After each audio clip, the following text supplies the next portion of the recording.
Salut, c'est Néo. Si vous me connaissez pas, je vis des business en ligne et j'ai le projet de vivre en alternance entre l'Espagne et la Thaïlande. Je suis parti il y a quelques semaines en Thaïlande pour tester la vie là-bas, travailler et vivre aussi, sortir, manger, etc. Et j'ai testé plusieurs villes. Et Pattaya, c'est une ville que j'ai bien aimée. Et je vais vous donner dans cette vidéo les 10 erreurs à éviter sur un séjour court comme sur un séjour long. Donc la première erreur, ça va être le condo. Par exemple, si vous allez un mois à Pattaya, de booker directement un mois quelque part, un condo sur le mois. Pourquoi c'est pas bon? Parce que vous allez peut-être avoir des problèmes, peut-être que le condo va pas être top, peut-être que il y aura des voisins qui font du bruit, peut-être que la piscine est pourrie. Par exemple, il y a un condo assez connu que j'avais envie de booker et je suis tombé sur des commentaires sur Google. Quand j'ai filtré par les commentaires les plus récents, j'ai vu que la piscine, elle était en travaux tout le mois d'août. C'est-à-dire que tous les gens qui ont booké ce condo, ils n'ont pas eu de piscine. Donc voilà, ça c'est quelque chose que si tu bookes par exemple juste de nuit, tu vas arriver, tu vas voir qu'il n'y a pas de piscine et tu vas pas booker le reste de ton séjour là-bas. Pareil, le quartier. Imaginons, moi j'ai booké dans le centre de Pattaya, j'ai pas aimé. Et après j'ai eu la possibilité de booker dans le sud de Pattaya que j'ai bien aimé, vers Pratamnak. Surtout si vous êtes jamais allé à Pattaya, c'est vraiment recommandé de tester comme ça avec des petits séjours. Tester plusieurs condos et voir après les quartiers et les condos que vous préférez. Au niveau du budget aussi, l'erreur c'est à Pattaya, c'est de penser que tout est pas cher et d'aller de sous-estimer son budget. Il y a plein de choses pas chères en fait qui vont vraiment s'ajouter et vraiment vous flinguer votre budget. Le tout con, mais le café qui va vous coûter 2 euros.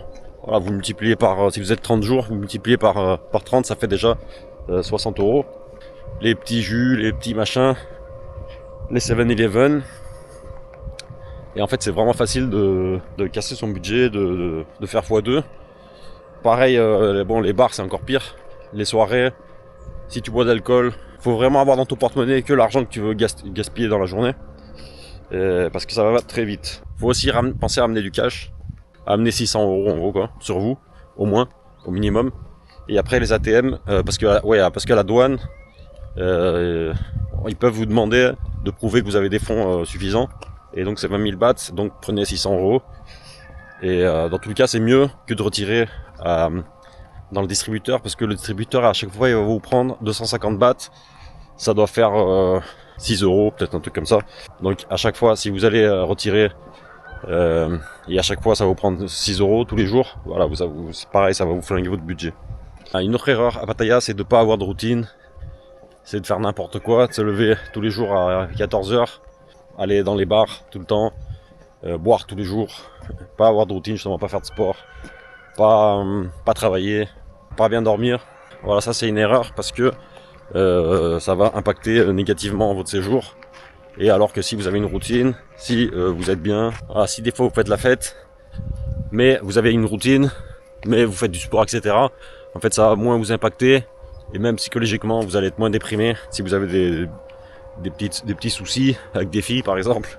Notre erreur, c'est de pas demander les prix. Donc, quand tu vas dans un resto ou quand tu vas par exemple, sur la plage, il y a des stands qui vendent des noix de coco. Il y en a beaucoup qui vont avoir les prix, qui vont mettre 40 bahts, 50 bahts, 60 bahts. Et il y en a qui n'ont pas de prix. Et moi, je me suis fait avoir, par exemple. Et j'ai pas demandé le prix. Je me suis assis, j'ai dit je veux une noix de coco. Et ça m'a coûté 180 bahts. Voilà. Après, tu peux rien dire. Tu t'es fait avoir, en gros. Donc c'est important de demander les prix quand tu vois pas les prix. En général, il n'y a pas d'arnaque, mais c'est mieux de demander. L'autre erreur, c'est de fréquenter juste la même zone, les mêmes endroits, le même bar, les mêmes personnes, en pensant que vous avez eu une bonne soirée et vous pensez que c'est trop bien et vous allez venir tous les jours là. C'est pas une bonne chose. Il vaut mieux tester plein d'endroits, plein de gens, plein de personnes, parce que vous allez peut-être trouver mieux. Donc n'hésitez pas à tester. Si vous avez passé une bonne soirée à un endroit, forcez-vous à changer après. Pareil avec les filles, si vous passez une soirée sympa avec une fille, ça veut pas dire qu'il faut passer toutes les soirées avec elle quoi, en gros. L'autre erreur, c'est de rester dans le centre de Pattaya. Il y a Pattaya Nord, il y a le Pattaya Sud, Il y a Pattaya à droite, là, ils appellent ça le Dark Side. Donc il y a plein de choses à tester, et aussi les prix, ils vont être beaucoup plus bas si vous sortez du centre, et la nourriture par exemple, ça va être beaucoup mieux au niveau de la qualité, et ça va être plus local. Vous allez voir des restos qu'avec des locaux dedans, alors que si vous allez dans le centre, vous allez toujours voir les mêmes touristes en gros. L'autre erreur, c'est au niveau des grabs, des Bolt. Moi j'ai pas eu de soucis. La seule chose, c'est que quand je book un Bolt, en fait j'avais souvent des problèmes au niveau de, je savais pas où la personne allait arriver. Par exemple, si je bookais un Bolt et qu'il venait me chercher un centre commercial qui était blindé de gens, et il y avait plein de scooters de partout, après j'avais du mal à le trouver. Donc c'est bien important de regarder déjà sur l'application la plaque du scooter. Et si vous pouvez, quand vous choisissez le pick-up, choisissez un endroit qui soit accessible pour le scooter et qui soit peut-être pas où il y a tout le monde, en gros quoi. Donc ça va vous aider à pas poireauter pendant 5 minutes à chercher, à demander à tous les taxis, tous les scooters si c'est le vôtre. L'autre erreur, c'est prendre un scooter alors que vous avez jamais conduit dans une grande ville. Moi je vis à Barcelone et j'ai déjà conduit voilà, l'autoroute, la périphérie de Barcelone, c'est le centre, c'est vraiment l'enfer. Et ça, ils conduisent vraiment comme des tarés. Il y a plein d'accidents. Donc faut vraiment avoir conduit dans ce genre d'environnement pour conduire après en Thaïlande, parce que là-bas il faut vraiment être attentif, il faut vraiment savoir conduire comme ça à l'arrache quoi, et savoir éviter des choses. J'ai vu pas mal de gens qui étaient blessés, qui étaient tout déchirés avec des pansements de partout, et ça c'est des accidents de scooter, donc c'est très courant là-bas. Donc moi je vous conseillerais de prendre le Bolt directement, et si vous louez un scooter, entraînez-vous, et voilà, mettez un casque aussi. Une autre erreur, c'est booker des condos au lieu de booker des hôtels. Il faut faire attention, quand tu vas booker des hôtels, t'auras aucun souci. Si tu bookes un jour, une nuit, 2 nuits, t'auras jamais de souci. Mais avec les condos, tu peux avoir des soucis si tu prends juste 2 nuits. Parce qu'il y a beaucoup de condos qui ont des accès qui sont limités à ceux qui ont des vrais contrats. Par exemple, des salles de gym. Moi, le dernier condo où j'étais, il y avait une salle de gym et je pouvais pas y aller, par exemple.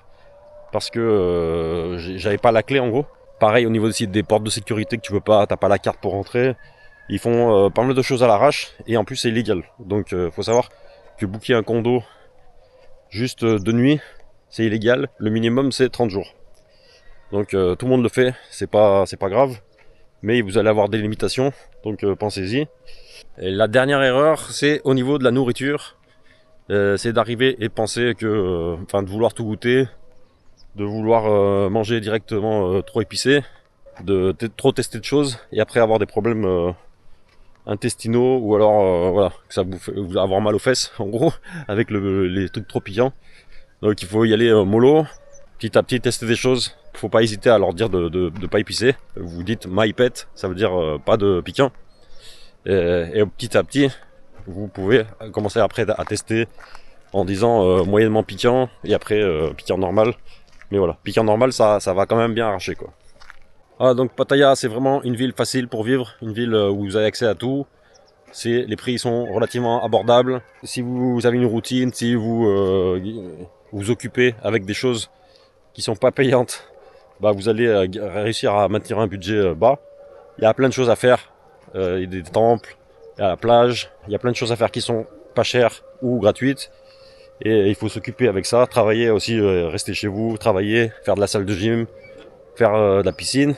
Et moi c'est ce que je vais faire d'ici quelques mois. Je prépare, je mets des sous de côté pour aller vivre la vie de rêve là-bas. Donc je vous laisse commenter s'il y a des erreurs que j'ai oubliées. Je vous laisse liker la vidéo, vous abonner, et on se voit à la prochaine. A plus, ciao.